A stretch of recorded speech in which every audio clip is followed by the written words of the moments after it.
नमस्ते दोस्तों, मैं हूं मृण्मय। दोस्तों 29 जुलाई 2020 इस दिन को हमारे एजुकेशन सिस्टम के इतिहास पे एक ऐतिहासिक दिन के रूप में याद किया जाएगा, क्योंकि इसी तारीख पे अनाउंस किया गया हमारा नया एजुकेशन पॉलिसी। और उस पॉलिसी के अंदर अनाउंस किए गए ऐसे कुछ रिफॉर्म्स, ऐसे कुछ चेंजेस जिनका हमें सालों से इंतज़ार था। जी हाँ दोस्तों, हम बहुत पहले से ही बात करते आ रहे थे कि हमारा एजुकेशन सिस्टम बहुत ही आउटडेटेड है compare to other developed countries, और हमें रिफॉर्म्स की ज़रूरत है, चेंजेस की ज़रूरत है। तो फाइनली देर से ही सही, बट ये रिफॉर्म्स अभी आने वाले हैं। तो हम अभी यही उम्मीद करेंगे कि देर से ही सही ये रिफॉर्म्स दुरुस्त आए, देर आए पर दुरुस्त आए। तो दोस्तों आज हम इस वीडियो पे इन्हीं सारी बातों पे डिस्कस करेंगे कि ये जो नया पॉलिसी अनाउंस किया गया है, इस पे क्या क्या नए अनाउंसमेंट्स है, क्या क्या चेंजेस है, और कैसे ये प्रेजेंट सिस्टम से अलग होगा। तो इन्हीं सारी बातों पे हम डिस्कस करेंगे।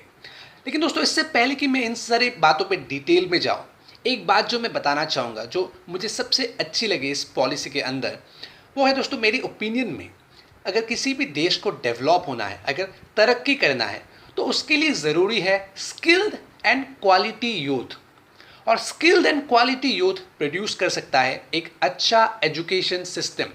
और एक एजुकेशन सिस्टम तब ये कर सकता है जब उस पर ज़्यादा इन्वेस्ट किया जाए, ज़्यादा पैसा लगाया जाए। तो अभी जो ये नया पॉलिसी है उस पर अनाउंस किया गया कि 6% of the GDP would be spend on education. मतलब जीडीपी का 6% एजुकेशन के नाम पे स्पेंड किया जाएगा। तो अभी हम अगर प्रेजेंट के साथ कंपेयर करें तो प्रेजेंट पे सिर्फ 3%, around 3% of the GDP education पे स्पेंड किया जाता है। तो नया पॉलिसी में उसको डबल करके 6% कर दिया जाएगा। मतलब एजुकेशन पे इन्वेस्टमेंट ज़्यादा होगा, ज़्यादा पैसा इस पर खर्च किया जाएगा। तो मैं समझता हूँ कि इसका जो बेनिफिट है वो डायरेक्ट स्टूडेंट कम्युनिटी को मिलेगा। हमारा जो स्टूडेंट कम्युनिटी है उनको ये बेनिफिट मिलेगा। तो दोस्तों मैं समझता हूँ कि ये एक बहुत ही इंपॉर्टेंट स्टेप है, और इस स्टेप को हम कह सकते हैं राइट स्टेप टुवर्ड्स डेवलपमेंट।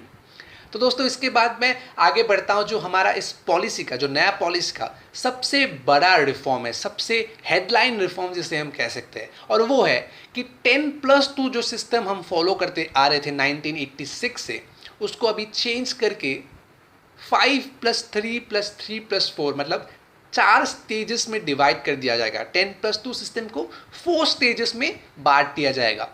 तो जब से ये अनाउंसमेंट आया है, जब से ये अनाउंसमेंट किया गया है, तब से बहुत सारे लोगों के बीच में एक कन्फ्यूजन है कि जो 10+2 मतलब क्लास 1 से 12 तक जो हमें 12 ईयर्स पर के 12 बोर्ड्स देना पड़ता है, उसको बांट के अभी 5+3+3+4 यानी कि 15 ईयर्स कर दिया जाएगा।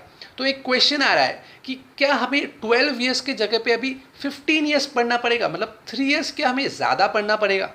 तो दोस्तों यहाँ पे मैं बोलना चाहूँगा कि ऐसी कोई बात नहीं है, क्योंकि अगर हम प्रेजेंट सिस्टम पे देखें तो एक बच्चा जब स्कूल जाना शुरू करता है 3 साल या 4 साल की उम्र पे, तो वो डायरेक्टली क्लास 1 से स्टार्ट नहीं करता है। वो पहले नर्सरी पढ़ता है, लोअर केजी, अपर केजी, मतलब एक प्री स्कूल का पीरियड रहता है जिसे हम प्ले स्कूल या फिर आंगनवाड़ी कहते हैं। तो ये जो प्री स्कूल का 3 साल का पीरियड है, नए पॉलिसी के अंदर इस 3 साल को फॉर्मल एजुकेशन में ऐड कर दिया गया है। और इस 3 साल के ऐड करने के वजह से ही ये 12 ईयर्स की जगह पे अभी 15 ईयर्स हो रहा है। मतलब प्रेजेंट सिस्टम पे भी हम 15 ईयर्स ही पढ़ते थे, नए सिस्टम के अंदर हमें भी हम 15 ईयर्स पढ़ के ही क्लास 12 बोर्ड्स देंगे। सो ईयर्स के मामले में कोई चेंजेस नहीं है, हमें ज़्यादा ईयर्स पढ़ने नहीं पड़ेंगे क्लास 12 बोर्ड्स तक। तो दोस्तों ये एक कन्फ्यूजन नहीं होनी चाहिए। दोस्तों अभी हम आगे बढ़ते हैं कि ये जो 4 स्टेजेस पे डिवाइड किया गया है, जो जिसे नाम दिया गया है foundational stage, preparatory stage, middle stage और सेकेंडरी स्टेज। सो ये जो 4 स्टेजेस है, इस पे कौन से क्लासेस के बच्चे पढ़ेंगे और हर एक स्टेज पे उनको क्या क्या सीखने को मिलेगा और क्या क्या चेंजेस आया है प्रेजेंट सिस्टम के मुकाबले में। सो हम शुरू करते हैं। सबसे पहला जो स्टेज है फाउंडेशनल स्टेज। दोस्तों फाउंडेशनल स्टेज एक 5 ईयर का पीरियड रहेगा, जहाँ पे प्री स्कूल के 3 जो प्री स्कूल के ईयर्स होते हैं उनके बच्चे और क्लास 1 और 2 के बच्चे होंगे इस स्टेज पे। तो प्री स्कूल या फिर जैसे कि हम आंगनबाड़ी बोलते हैं, या फिर जो नर्सरी, लोअर केजी, अपर केजी, ये जो 3 क्लासेस के बच्चे होते हैं, और क्लास 1 और 2 के जो बच्चे होते हैं वो आएंगे फाउंडेशनल स्टेज के अंदर। दोस्तों हम प्रेजेंट पे देखते हैं कि ये जो स्टेज के बच्चे होते हैं उनको अलग अलग बातें सीखने को मिलता है, जैसे alphabets, numbers, colouring, rhymes etcetera. तो प्रेजेंट जो नया पॉलिसी है उस पर कहा गया है कि ये जो सीखते हैं वो तो बच्चे सीखेंगे ये अल्फ़ाबेट्स वगैरह, लेकिन उसके साथ साथ जो फोकस है वो दिया जाएगा अलग अलग लाइफ स्किल्स के बातों के ऊपर, जैसे कि टीम वर्क, कैसे बच्चों को अपने साथी बच्चों फ्रेंड्स के साथ टीम वर्क करना चाहिए, एज ए टीम काम करना चाहिए। फिर एथिक्स, क्या सही है क्या गलत है ये सारी बातें। फिर बिहेवियर, कैसे बिहेव करना चाहिए स्कूल पे हो या अलग अलग जगहों पे हो, कैसे बच्चों को बिहेव करना चाहिए। फिर रिलेशनशिप विद नेचर, जो कि बहुत ही इंपॉर्टेंट है, कैसे नेचर को प्रोटेक्ट करना चाहिए, नेचर के साथ कैसे पेश आना चाहिए। ये छोटे छोटे बच्चों को सिखाया जाएगा लाइफ स्किल्स की बातें, जो किसी भी इंसान को एक अच्छा ह्यूमन बीइंग बनने के लिए ज़रूरी है। इन सारी बातों का नॉलेज एक छोटी एज पे ही दे दिया जाएगा ताकि बच्चे अच्छे इंसान बन सके। सो फोकस इस पे रहेगा। और जो एक चेंज आया है, एक बड़ा बदलाव आया है, वो है ये जो फाउंडेशनल स्टेज है उस पर एग्ज़ाम्स नहीं होगा। मतलब एक बच्चे को दूसरे क्लास में प्रोमोट करने के लिए एग्ज़ाम्स नहीं होगा। मतलब क्लास 1 से 2 पहुंचने में या फिर क्लास 2 से 3 पहुंचने में बच्चे को एग्ज़ाम्स नहीं देना पड़ेगा। मतलब क्लास 2 के बच्चों तक अभी एग्ज़ाम्स नहीं है, जो कि मेरे हिसाब से एक बहुत ही अच्छा डिसीजन है, क्योंकि ये जो स्टेज है 3 साल से लेकर 7 या 8 साल के बच्चों का, ये है खेल कूद करने का उम्र, नया नया चीज़ें सीखने का उम्र है। तो मैं नहीं समझता कि प्रोमोट करने के लिए या फिर जज करने के लिए किसी बच्चे को एग्ज़ाम्स देने की ज़रूरत है। तो ये एक बहुत ही अच्छा चेंज आया है। तो दोस्तों ये था फाउंडेशनल स्टेज। इसके बाद हम आगे बढ़ते, जो नेक्स्ट स्टेज है वो है प्रिपरेटरी स्टेज। तो प्रिपरेटरी स्टेज पे क्लासेस 3 से क्लासेस 5 तक के बच्चे होंगे, और ये स्टेज पे बच्चे जो फाउंडेशनल स्टेज में सीख के आते हैं उन्हीं बातों का एडवांस फॉर्म में वो सीखते रहेंगे।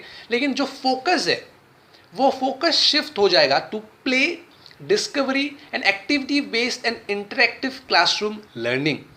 दोस्तों जिसका मतलब है प्ले बेस्ड एजुकेशन, मतलब खेल कूद के माध्यम से उनको कैसे सिखाया जा सकता है। फिर एक्टिविटी बेस्ड, मतलब अलग अलग एक्टिविटीज़ दिया जाएंगे बच्चों को ताकि वो प्रैक्टिकली चीज़ें करके सीख सके। और इंटरैक्टिव क्लासरूम लर्निंग, मतलब क्लास पे इंटरैक्टिव सेशंस होगा टीचर स्टूडेंट्स के बीच, स्टूडेंट्स के बीच, जो हमारे टाइम पे नहीं था। हम देखते कि हमारा जो टाइम था, हम जब क्लास 3 थे, क्लास 4, 5 थे, तब टीचर्स आते थे, वो लोग लेसन समझाते थे, हमको लिखने को देते थे और वैसे ही चलता था हमारा क्लासेस। लेकिन अभी वो पैटर्न नहीं चलेगा। अभी स्टूडेंट्स और टीचर्स के बीच में कन्वर्सेशंस होगा, इंटरैक्टिव सेशंस होंगे, और स्टूडेंट्स के बीच में भी ग्रुप डिस्कशंस, ऐसे एक्टिविटीज़ होंगे ताकि स्टूडेंट्स एक दूसरे के साथ अच्छे से कम्युनिकेट कर सके। तो कम्युनिकेशन में बहुत ज़्यादा फोकस दिया जाएगा। और जो फोकस है यहाँ पे बोला गया कि the focus till the stage would remain on the development of language and numeracy skills. मतलब जो लैंग्वेज के सब्जेक्ट्स होते हैं, रीजनल लैंग्वेज हो या फिर इंग्लिश हो, तो ये लैंग्वेज को कैसे उनका डेवलप कर सके, ग्रामर्स वगैरह, तो इस पे भी फोकस रहेगा। और न्यूमेरेसी स्किल्स मतलब नंबर्स, मैथमेटिक्स, ये भी कैसे डेवलप कर सकते हैं, ये भी फोकस रहेगा क्लासेस 3 से 5 तक के बच्चों के लिए। ये है प्रिपरेटरी स्टेज। तो इसके बाद दोस्तों आएगा एक मिडिल स्टेज, और मिडिल स्टेज भी एक 3 ईयर का पीरियड रहेगा जिसपे क्लासेस 6 से क्लासेस 8 तक के बच्चे होंगे।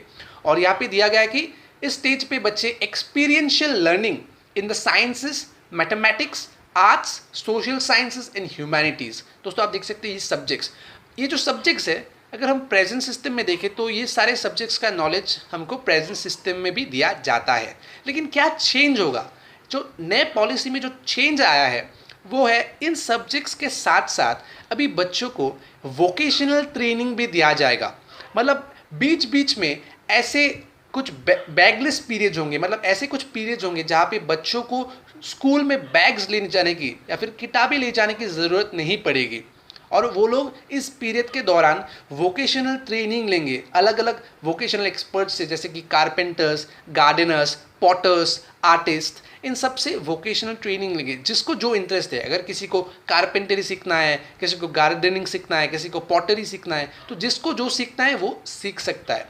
तो दोस्तों मैं समझता हूँ कि एक बहुत ही अच्छा चेंज लाया गया है, क्योंकि वोकेशनल ट्रेनिंग का नॉलेज हर एक बच्चों को होना चाहिए ताकि वो अच्छे से डेवलप हो। अपने एकेडमिक्स जो किताबी बातें हैं उनके साथ साथ वोकेशनल नॉलेज भी एक स्टूडेंट के लिए बहुत ज़रूरी है, जो पहले नहीं था।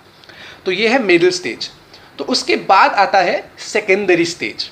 तो सेकेंडरी स्टेज में दोस्तों क्लास 9 से 12 तक के बच्चे रहेंगे, और इस पर आप देख सकते हैं कि multi disciplinary study, greater critical thinking, flexibility and student choice of subjects. सुनो, तो मल्टी डिसिप्लिनरी स्टडी ये जो सबसे बड़ा रिफॉर्म आया है, जो हम देखते थे कि हम जब क्लास 10 से 11 तक पे जाते थे तो हमको एक स्ट्रीम सेलेक्ट करना होता था, साइंस, आर्ट्स या फिर कॉमर्स, और हम जब एक स्ट्रीम सेलेक्ट करते थे हमको सिर्फ उस पर ही कॉन्फाइन किया जाता था कि अगर तुमने साइंस लिया है तो साइंस के सब्जेक्ट्स ही तुमको पढ़ने को मिलेगा, या फिर कॉमर्स लिया तो सिर्फ कॉमर्स। तो लेकिन अभी दोस्तों ये चेंज हो जाएगा, और मल्टी डिसिप्लिनरी का मतलब ये है कि एक स्टूडेंट को जो पसंद हो, जो मर्जी हो, वो सब्जेक्ट वो सिलेक्ट कर सकता है, चाहे वो साइंस का हो या कॉमर्स का हो। जैसे कि फिजिक्स के साथ कोई अकाउंटेंसी भी पढ़ सकता है, केमिस्ट्री के साथ कोई हिस्ट्री भी पढ़ सकता है, या फिर किसी को बायोलॉजी के साथ म्यूज़िक या फिर बेकरी जैसा कुछ अलग सब्जेक्ट सीखना है तो वो भी सीख सकता है। तो मल्टी डिसिप्लिनरी सब्जेक्ट में स्टडी में स्टूडेंट्स को चॉइस दिया जाता है कि आप लोगों को क्या पढ़ना है, क्या सिलेक्ट करना है। तो मैं समझता हूँ कि एक बहुत ही अच्छा डिसीजन है जो पहले प्रेजेंट एजुकेशन सिस्टम में नहीं है। तो ये एक रिफॉर्म बहुत ज़रूरी था ताकि स्टूडेंट्स अपने चॉइस के हिसाब से पढ़ सके। तो दोस्तों ये था 10+2 से कैसे 5+3+3+4 सिस्टम में बदल दिया जाएगा। हमारे नए एजुकेशन पॉलिसी में और भी बहुत सारे रिफॉर्म्स हैं, और भी बहुत सारे चेंजेस हैं, कुछ पॉजिटिव्स बातें भी है, कुछ नेगेटिव्स भी है। तो क्या क्या पॉजिटिव्स है, क्या क्या नेगेटिव्स भी आ सकता है, इन सारी बातों पे भी हम डिस्कस करेंगे मेरे नेक्स्ट वीडियो पे। दोस्तों अगर आपको ये वीडियो पसंद आया है, अगर आपको वीडियो नॉलेजेबल लगा है तो इसको शेयर ज़रूर कीजिएगा, लाइक और शेयर ज़रूर कीजिएगा। धन्यवाद दोस्तों। और एक इम्पॉर्टेंट बात, आपको क्या लगता है दोस्तों, क्या ये एजुकेशन पॉलिसी काम करेगा, कि इफ़ेक्टिव होगा? आपका कुछ भी जो भी ओपिनियन है आप कमेंट सेक्शन में लिख सकते हैं। धन्यवाद।